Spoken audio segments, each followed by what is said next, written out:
afternoon and welcome to UK Column News. It's Thursday the 23rd of April, just after 1 o'clock. I'm your host Mike Robinson, with me John Shackleton, and on Skype we've got Justin Walker. Now I'm just going to say I completely forgot to switch the screen on with the chat box in it, so I do apologise, and we're not going to be able to follow what's going on in there today. But hopefully the weather's nice where you are. It's pretty nice here. Now of course I've got to start off by saying Happy St George's Day, well, we've got to remember what St George did because he slew the dragon. And of course, this is the dragon which is on every entrance to the City of London, and that's who we should be slaying. And let's not forget that that's indeed one of the main icons on the Bradbury Pound, at least the second edition of the Bradbury Pound, George slaying the dragon. And it's pretty symbolic of that. It really is symbolic of that, isn't it, Justin? Oh, yes. Hello, everybody. Hello. Yes. Well, you said you were going to have a little rant at the start, and I wouldn't. I would immediately identify what it's about. Well, absolutely. The City of London. And you know something? I never cease to amaze. I'm never ceased to amaze. When I'm researching at the moment, I came across yet another director of the Bank of England last night, a chap called Vincent Vickers, who again in the 1930s and 1940s decided to go rogue on the City of London by saying, we need a form of national credit. In other words, the resurrection of the Bradbury Pound. So nothing amazes me. The more I research the City of London, the more I know we're on a hiding to nothing.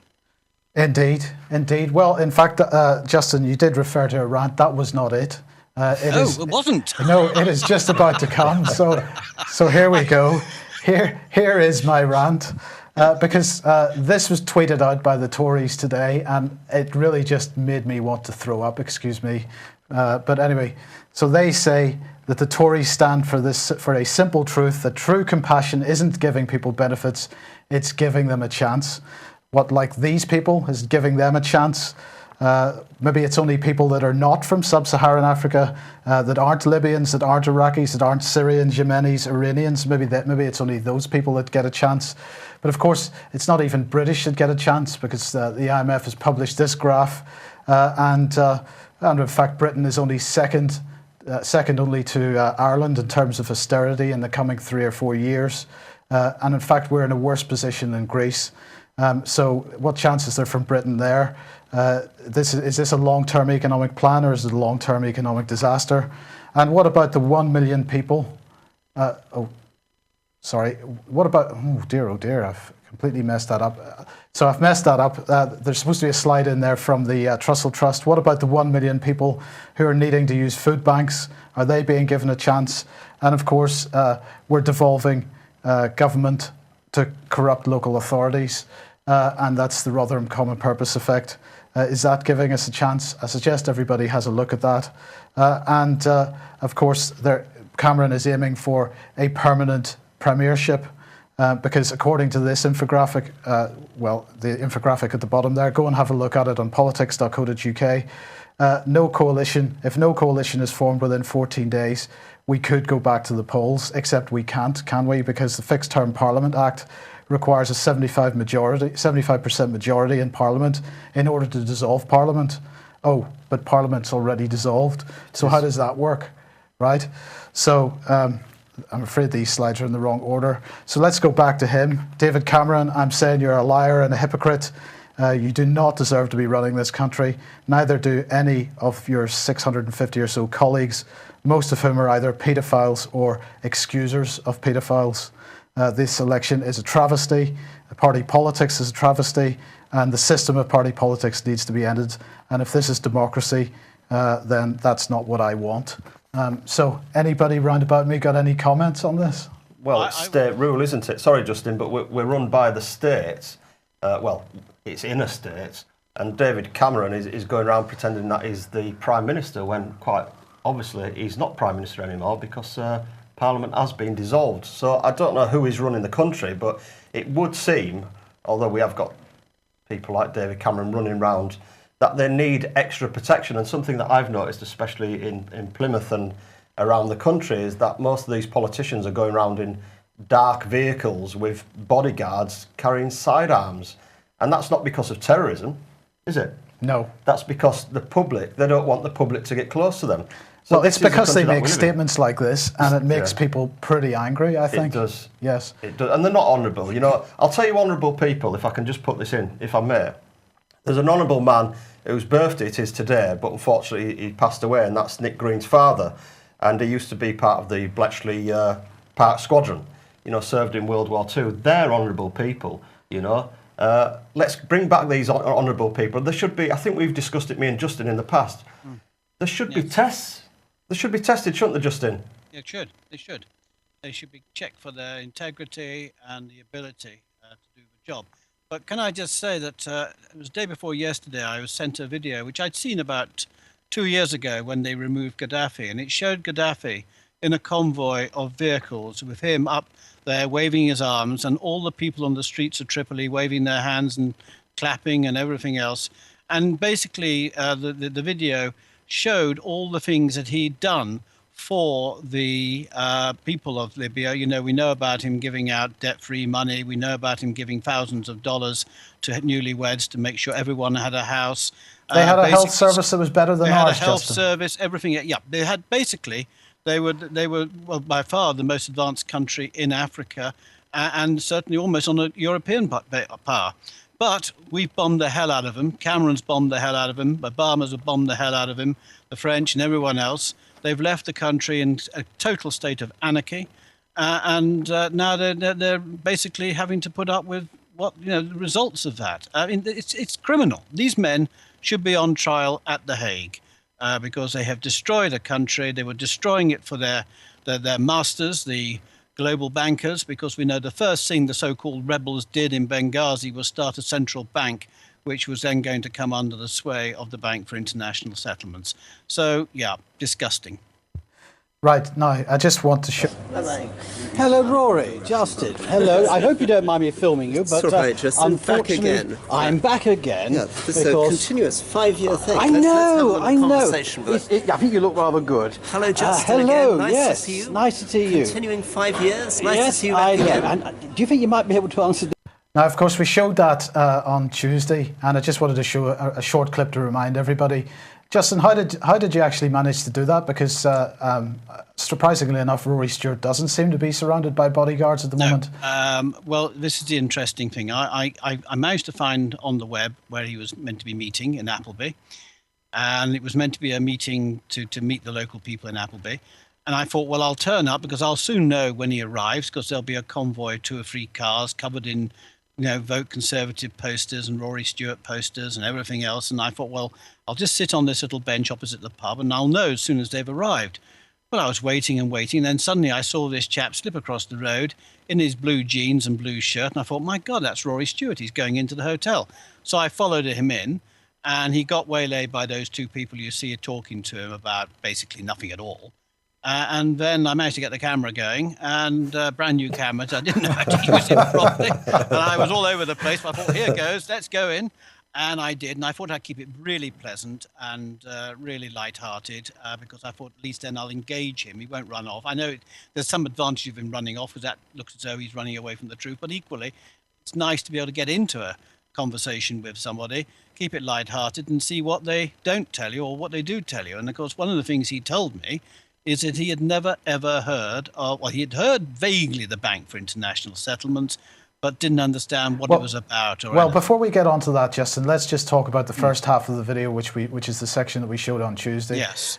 Because your question to him over an extended period, actually, he says 5 years. I don't think it's quite that long. It's 3 years we've been trying to get this question out of him. Yes. Right. So you've asked the question: is he entitled to a private political life in the sense that he is engaging with various think tanks and globalist bodies and doing so in secret, never telling anybody what the discussions that he's having.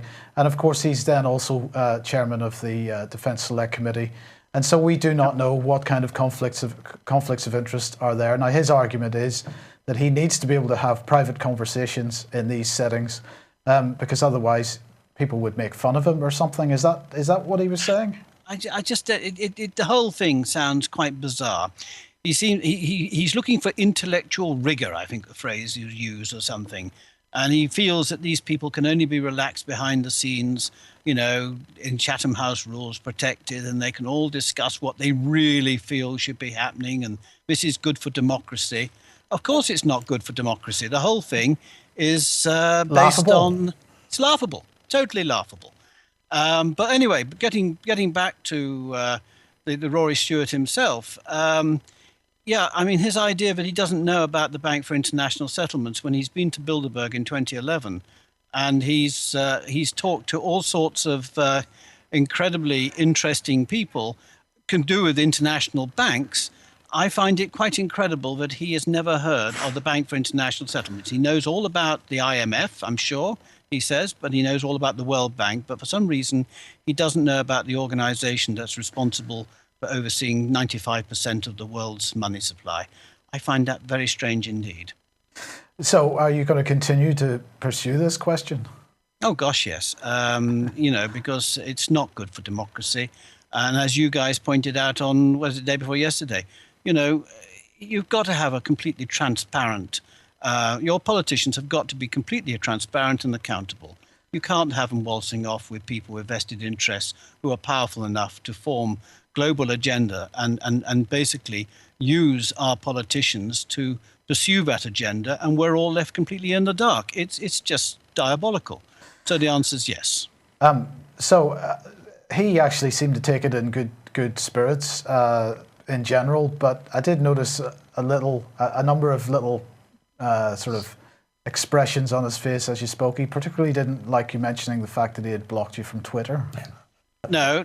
Well, that's. I don't think I'm the only one there. But the thing I did notice is when I mentioned about the fact that it could be that the armed forces could go, or the army could go as low as 50,000. He didn't deny that. He said, "Well, we haven't sort of come to that conclusion yet. We haven't arrived at that yet." So I thought that was quite interesting. Do you think that was the truth? Well, I think there is a plan to drop our armed forces, or the army anyway, down to about 50,000, because then obviously we're going to be dependent upon other European nations for our security and our sovereignty. So no, I think there is a long-term plan, and I think it involves all the political parties in the know.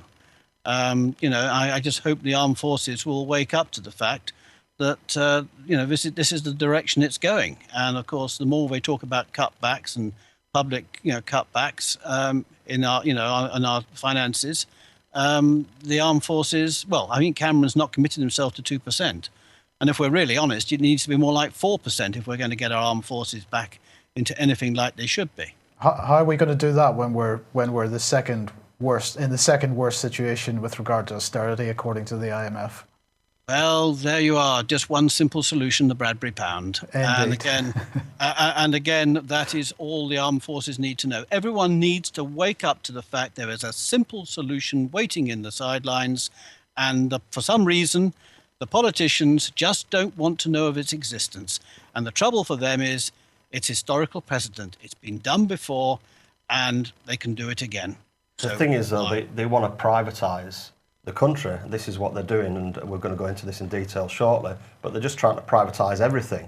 Indeed, we have had cause to be at Derriford Hospital in Plymouth there that's right. recently, and everywhere you go, all you see is Serco. And the discussion in this election is... It rhymed that, didn't know that. Yes. The discussion during this election is a large proportion of it, where there's any discussion at all, of course, is about the National Health Service and the potential that it's going to be privatised. I'm afraid it's already happened. The deal is done, whether it be private health insurance, private health companies like Virgin Health and all these types of private companies providing services, or whether it's Serco running hospitals or the police. Well, if you do look at Serco, I've done a little thing on it. Sorry about the glasses. Nobody can see the glasses at the moment. An age thing. Oh, right, okay. Cool. That's good. Well, if you look at Serco, they are a British outsourcing company based in Hook, which is in Hampshire, operates public and private transport, traffic control, aviation. This is what scares me. Military weapons, detention centres, prisons and schools. And I'm just going to say, if anybody isn't aware of the scale of what Serco does, do have a look at this video on YouTube. Just do a search for the biggest company you've never heard of. Of course, most people have heard of Serco now because, aside from anything else, they and G4S were actually banned from taking on new government contracts for quite some time in the middle of 2014 or so because of because of course they run prisons, and one of the other things that they do is they tag prisoners, and in this case they were claiming money from the government for prisoners that weren't tagged, didn't exist, were dead, and this kind of thing. So, but do have a look at that video, the company you've never heard of, if you haven't seen it already. And also look at their shareholders and look into them yourselves and do your own investigation into it. And if you can, please be a bit proactive and ask your local MPs and the government why you're privatising the country. Yeah. Now, Tom Crawford, many people will know, is the gentleman whose house has been saved a number of times, well, twice now, by lots of people turning up and preventing bailiff action as a result of alleged corruption by Bradford and Bingley, in that they changed the terms of his mortgage without telling him, and then when he thought he had paid the mortgage off, they claimed that he still owed £30,000 or £40,000. Bearing in mind that he paid the mortgage off 3 times over. Right. And they wanted him to pay it yet again. Right. So, he has produced a little video. If you want to later on freeze this video and get the URL there, he has produced a little video thanking everybody for their support so far, and pointing out that he now gets his day in court on the 1st of May in Nottingham, and he will be facing the bank, and he believes, by the way, that the bank will have a range of spin doctors there to make sure that if there's any media coverage, and I'm sure after past events there will be, to make sure that he gets absolutely slaughtered in the media. Which he won't do. I mean, I'd put Tom's legal team up against any legal team in the UK, and they're a very, very good team and honourable people. Like I always mention this word, honourable. But also remember, on this date, there's a few things happening. You know, we'll bring a slide up in a second, but there's also, actually, we've already done it. Ye Old Trip to Jerusalem. This is built into the castle wall, so it's quite an interesting. Into the castle walls. Yeah, it's an interesting inn. It's an interesting. We're not allowed to call it a pub, apparently. Right. Okay, we're not allowed to call it a pub. Okay, so we're not allowed to use certain words anymore. But it's an interesting place where we're meeting. We're actually meeting at a green nearby, and if you need more details, contact us at the UK column or myself, and then I'll give you further details. But also remember, whilst Tom is in court, his wife is at home, and I know what bailiffs are like because I've dealt with them for quite some time now, and they're sneaky and they're sly, and unfortunately so are the police. So let's get a decent group of peaceful people outside the Crawford home as well, and make sure that we're protecting on all avenues. Yeah, so lots happening on the 1st of May. Please get there if you can. And I just want to also highlight this video. The URL, oh dear, Justin has just disappeared. The URL is up on the screen at the moment. This is Fatally Flawed, which we have produced with, well, in fact, it's been mainly produced by Paglia Productions with our help rather than we produced it with their help. And so you can find it on the UK Columns YouTube channel. We will be playing it out again after this programme. Do please promote this far and wide because, of course, we don't have £1 million advertising budgets, contrary to rumour, and therefore we need your help. So please make sure that everybody gets the opportunity to see this short film. It's only 12 or 13 minutes, but it absolutely covers the situation. Since Justin is being a pain and trying to phone me, I'm going to just put up a holding, if we've got one here, yeah, but there we go. We'll be back in a second.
Okay, apologies for that. We're back, and Justin is back. Hello, Justin. Hello again. I don't know what happened there, but this is what happens when you live in the joys of the countryside. Suddenly things go bump. Anyway, I'm back. I think yes. maybe you pressed the wrong button. You think so? We need to keep down. Right. Look, while we're here, I just want to also highlight the 60th anniversary conference once again for the National Health Federation, which we support, and also just before we come back to Justin, if we could just highlight AV6 as well, and this will just take a minute.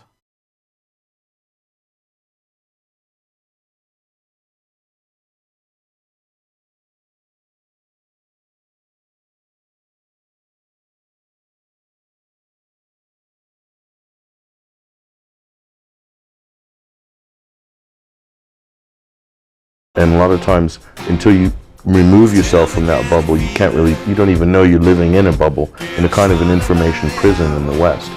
But these guys have got a lot of money, and we complain about McDonald's and all that sort of thing. Do you know why they've got so much money? Because we fucking buy their shit. So it's time to stop it.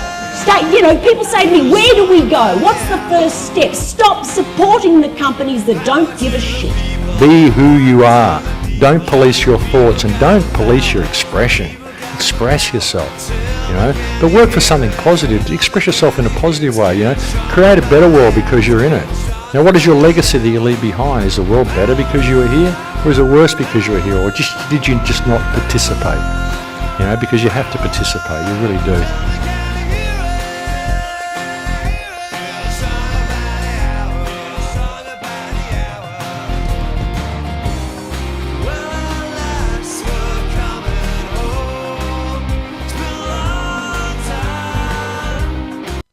Right, so do get along to AV6 if you can. There'll be lots of very interesting people there. It's always a good audience, excellent opportunity for networking and so on.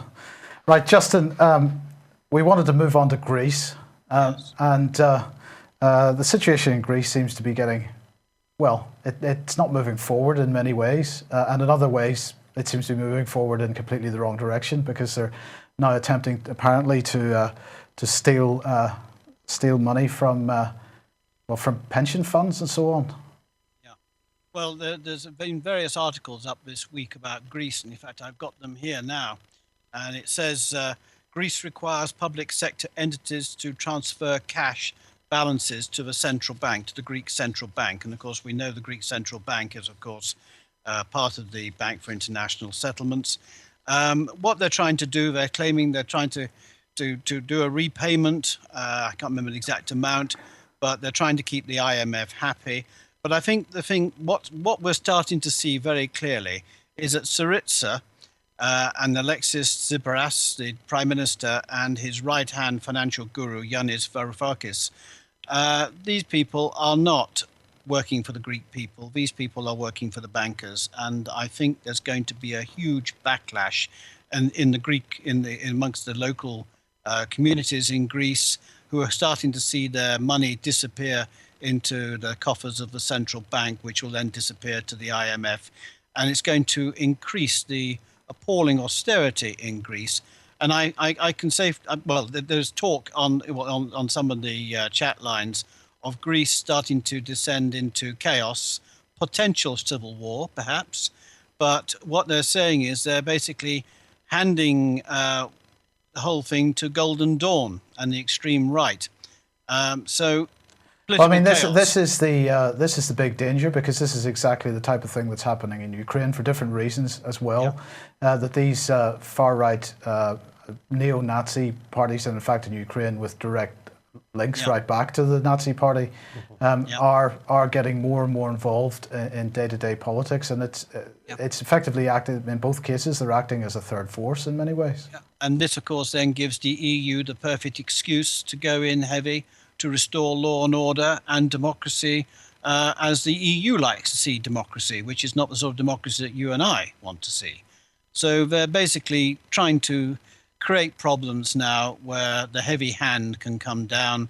And, and the solution, of course, to the Greeks is so simple. Just like with the Bradbury pound, it could be a debt-free, interest-free drachma, created on the basis of the nation's wealth, and of course issued by the Greek treasury.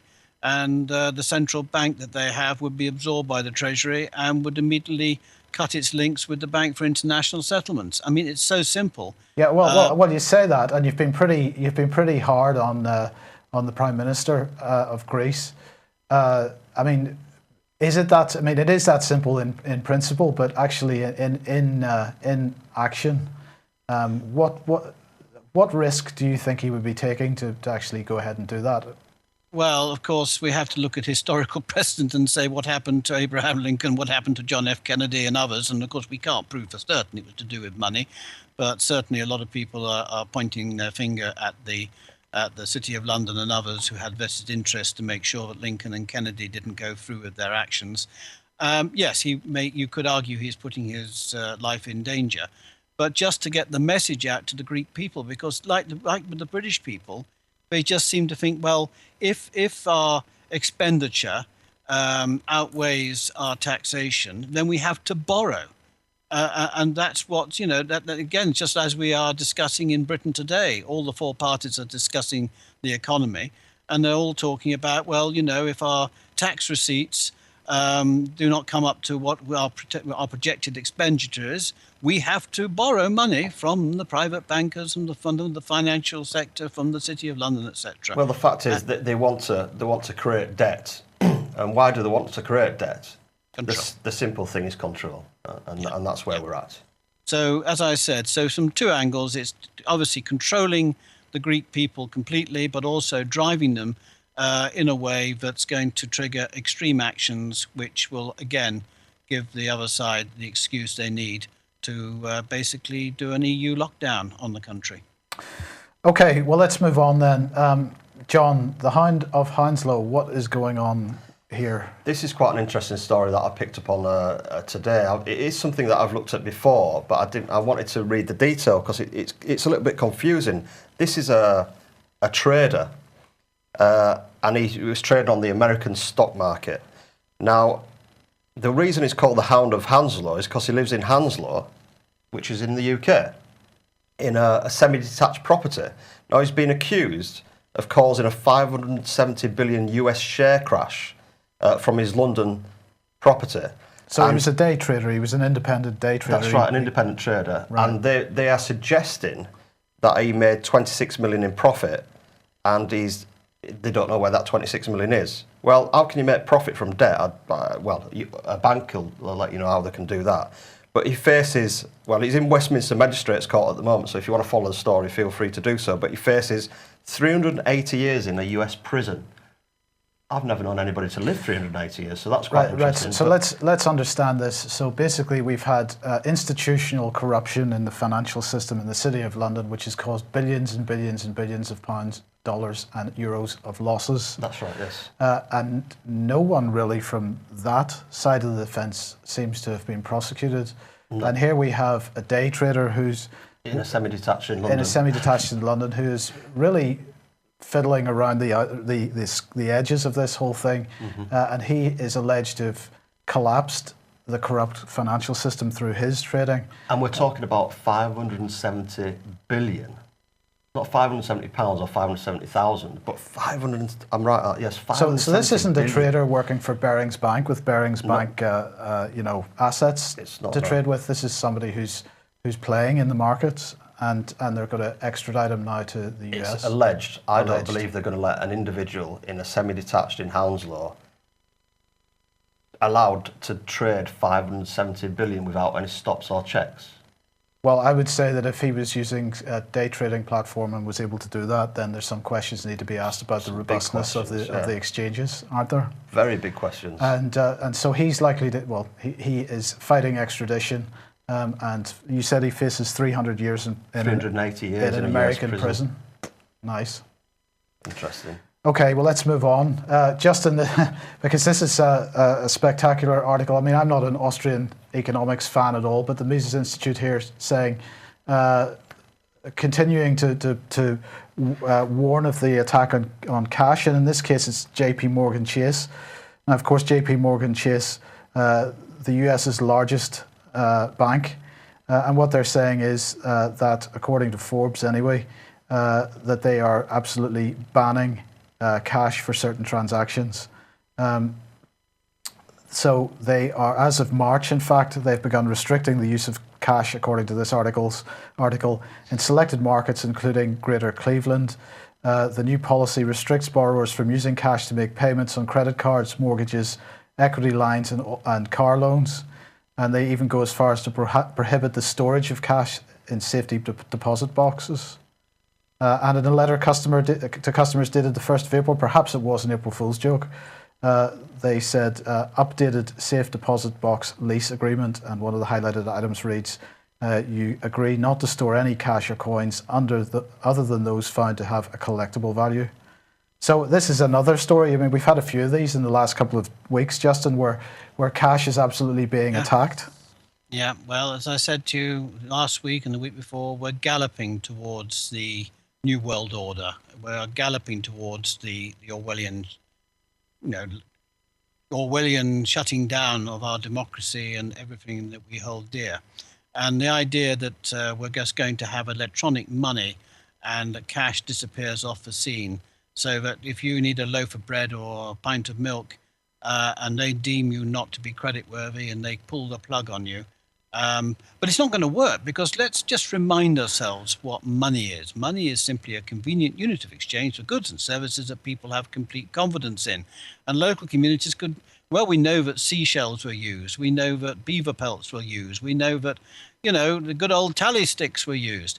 Who knows? I mean, if no one is going to starve, no one, I mean, I think they're going to shoot themselves in their own feet, because basically people are just going to turn around and say, we're not having this.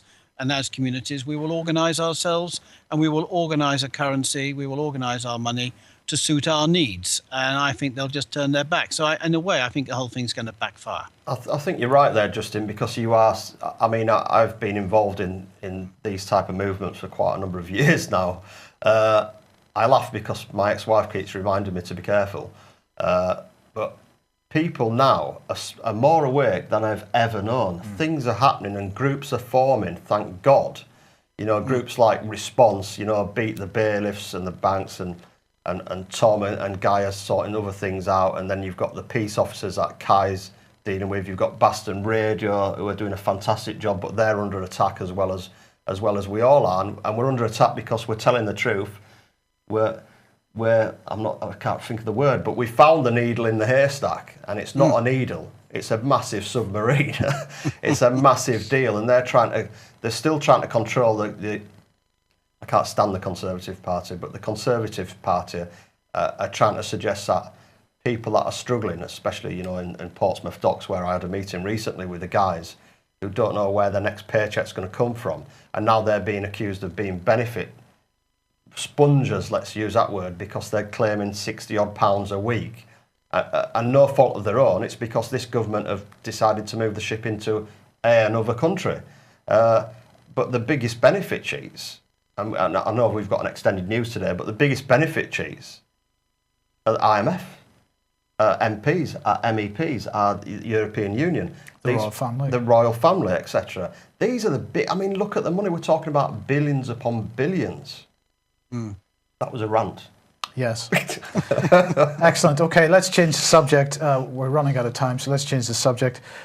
Hillsborough, there's an appeal now over the Hillsborough disaster to find people that helped victims. This concerns me. I have a lot of time. I've got a lot of friends that are in Liverpool, not only just Liverpool fans, but Everton fans, and I better bring that across, or I'll be told off by a few very close friends.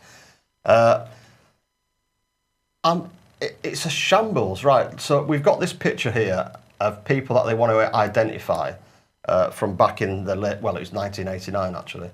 Hang on a second, wasn't it the police that created this problem?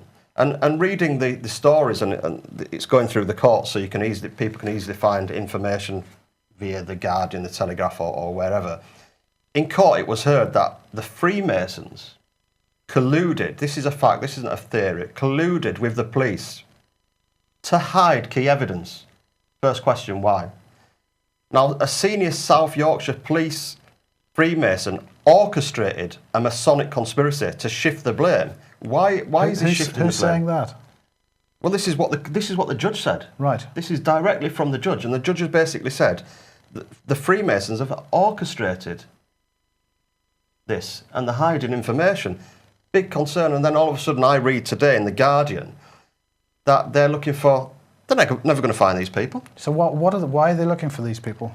Well, you tell me. It's a distraction, as far as I'm concerned. Right. I believe it's a complete distraction. You know, the word inside the police force on that day was Freemason officers held a meeting to blame a superintendent of police. So, you know, if you're watching this programme, and I know for a fact that the police do watch us, if you're watching this programme, Superintendent Roger Marshall, you know, we've got a picture of him somewhere, this guy was blamed for the Hillsborough disaster. Yeah. So they tried to blame it on the people, failed. You know, the Sun tried to blame it on the people, it failed. The police tried to blame it on the people, it failed. So now they're turning on themselves. This is what it looks like to me. Right. Okay, let's move on. Stephen Glover. This is an interesting article, and I suggest that everybody goes and look at it. After Lord Janner, I now believe the establishment does shamelessly twist justice to protect its own. And he starts off by saying, there was a time when I regarded the idea of an establishment cover-up with a pinch of salt. Was it really plausible that the powers that be could act in concert over a prolonged period of time to suppress the truth? Even if they attempted to do so, surely some decent person would sooner or later speak out or inform the press. It seemed unlikely that evil on a vast scale could be concealed more or less indefinitely in what is supposed to be a free and open society. I'm afraid a succession of sex abuse cases have blown apart my preconceptions.